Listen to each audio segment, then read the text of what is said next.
स्वागत है आपका कुरुक्षेत्र की गाथाएं इस नए एपिसोड में। हम आपको फिर से उस महाकाव्य की ओर ले चल रहे हैं जो धर्म और अधर्म के बीच के युद्ध का प्रतीक है। आज का एपिसोड बेहद महत्वपूर्ण है क्योंकि हम आपको शल्य के अंतिम कार्यभार के बारे में बताएंगे। शल्य, जो पांडवों के सामरिक सलाहकार और कौरवों के दुश्मन के रूप में जाने जाते हैं, आखिरकार कुरुक्षेत्र के मैदान में अपने सबसे बड़े संघर्ष का सामना करते हैं। क्या वह पांडवों की मदद कर पाएंगे या कौरवों के साथ ही अपनी रणनीतियों को अंजाम देंगे? यही प्रश्न इस एपिसोड का मुख्य विषय है। कुरुक्षेत्र का युद्ध केवल शारीरिक लड़ाई नहीं बल्कि मानसिक और रणनीतिक युद्ध भी था। हर योद्धा के लिए यह एक अवसर था खुद को साबित करने का। ऐसे में शल्य का नाम विशेष रूप से महत्वपूर्ण हो जाता है। हम जानते हैं कि शल्य को पहले कौरवों का साथ देने के लिए मजबूर किया गया था, लेकिन उनका दिल कभी कौरवों के साथ नहीं था। उनका मन हमेशा पांडवों की ओर ही था। इस संघर्ष में उनका भूमिका न केवल एक योद्धा के रूप में बल्कि एक सलाहकार और रणनीतिकार के रूप में भी महत्वपूर्ण थी। अब हम आपको शल्य के जीवन के उन महत्वपूर्ण क्षणों में ले चलेंगे जब उन्होंने अपनी अंतिम कार्यभार संभाला। यह वही समय था जब कौरवों और पांडवों के बीच महायुद्ध का अंतिम चरण शुरू हो चुका था और शल्य के पास समय कम था, लेकिन उनका निर्णय युद्ध की दिशा बदल सकता था। तो आइए जानें शल्य के संघर्ष की पूरी गाथा। कुरुक्षेत्र के मैदान में महाभारत का युद्ध जारी था। अब तक कई महान योद्धा गिर चुके थे और युद्ध की दिशा भी पल पल बदल रही थी। पांडवों और कौरवों के बीच हिंसा और संघर्ष अपने चरम पर पहुंच चुका था। इस समय तक कौरवों के प्रमुख सेनापति दुर्योधन ने शल्य को अपने पक्ष में किया था। ये पहले पांडवों के साथ थे, लेकिन कौरवों से घातक युद्ध के बाद उन्होंने पांडवों को छोड़कर कौरवों के साथ जुड़ने का फैसला लिया।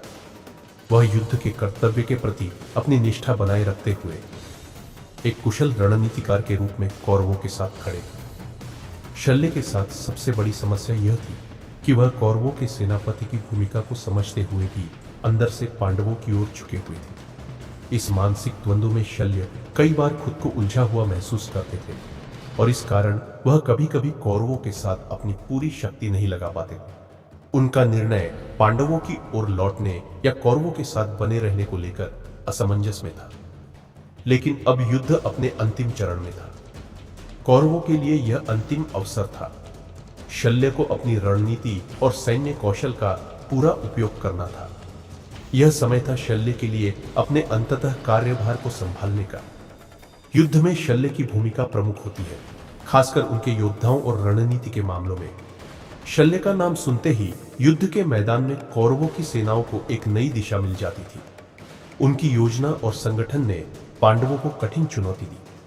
शल्य का सबसे बड़ा योगदान तब था जब उन्होंने कौरवों के सामने पांडवों की शक्ति को समझने की कोशिश की।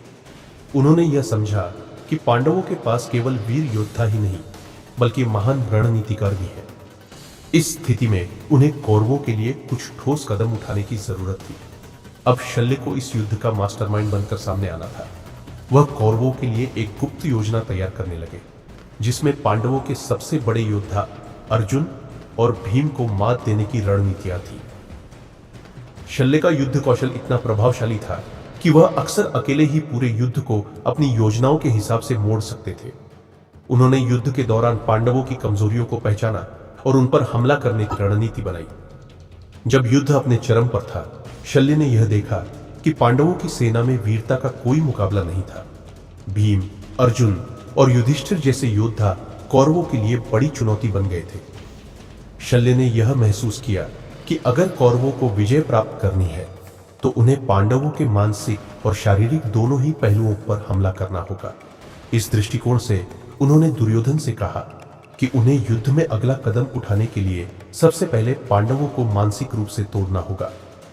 शल्य ने कौरवों को यह सुझाव दिया कि उन्हें पांडवों के वीरता और साहस को नष्ट करने के लिए एक विशेष रणनीति अपनानी चाहिए। वह जानते थे कि पांडवों का सबसे बड़ा बल उनके नेतृत्व और उनके साहसिक योद्धाओं में था। शल्य ने दुर्योधन से कहा, यदि हम पांडवों के मनोबल को तोड़ने में सफल होते हैं तो उनका शारीरिक बल धीरे धीरे समाप्त हो जाएगा।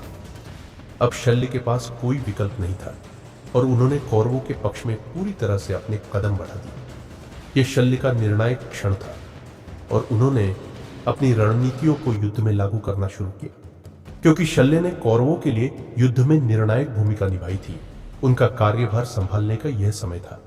अब शल्य को अपनी पूरी शक्ति, कूटनीति और युद्ध कौशल का इस्तेमाल करना था। क्या वह युद्ध का रुख बदल पाएंगे? आइए इस एपिसोड को यहीं पर रोकते हैं और अगले भाग में देखेंगे कि शल्य की भूमिका युद्ध में किस तरह निर्णायक बनती है और किस प्रकार वह पांडवों के खिलाफ अपनी अंतिम कार्यवाही को अंजाम देते हैं। धन्यवाद हमारे साथ कुरुक्षेत्र की गाथाएं के इस एपिसोड में जुड़ने के लिए। अगर आपको यह वीडियो पसंद आया हो तो कृपया लाइक और सब्सक्राइब जरूर करें। अगले एपिसोड में हम शल्य की रणनीति और युद्ध की रोमांचक घटनाओं पर चर्चा करेंगे।